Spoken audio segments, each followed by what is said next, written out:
Let's talk about what's happening in Central Texas. The search for people who are missing is still fierce right now. Manpower and machinery from across the country have converged in that area. And we know just how stressful the last few days have been. Workers and elected officials insist they will not stop until everyone has been found.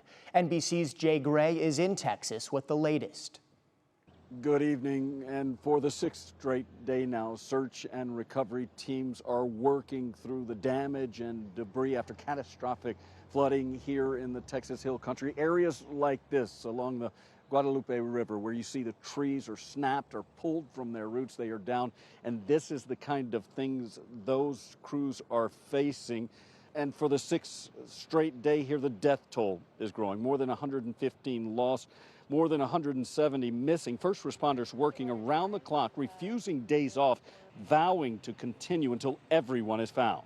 The will that comes from empathy. I don't want to ever be in a situation where my child is gone from me and I can't put his body to rest.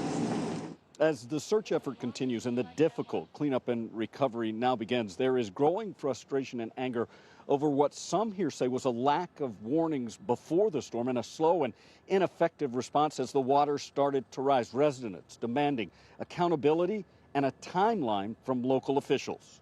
I believe those questions need to be answered to the family of the missed loved ones, to the public.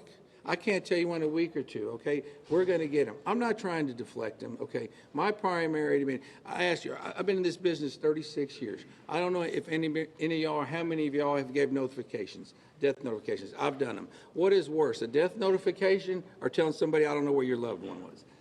That's my priority. There is also some frustration about the fact that there was no warning system here, no sirens. And Comfort, which is not far from where we're standing right now, there were warning sirens and no one perished in the flooding there. The governor of the state, Greg Abbott, says that the state, pay for a warning system after this tragedy and could have it in as early as next year. That's the latest right now from here in Kirk County. I'm Jay Gray, NBC News.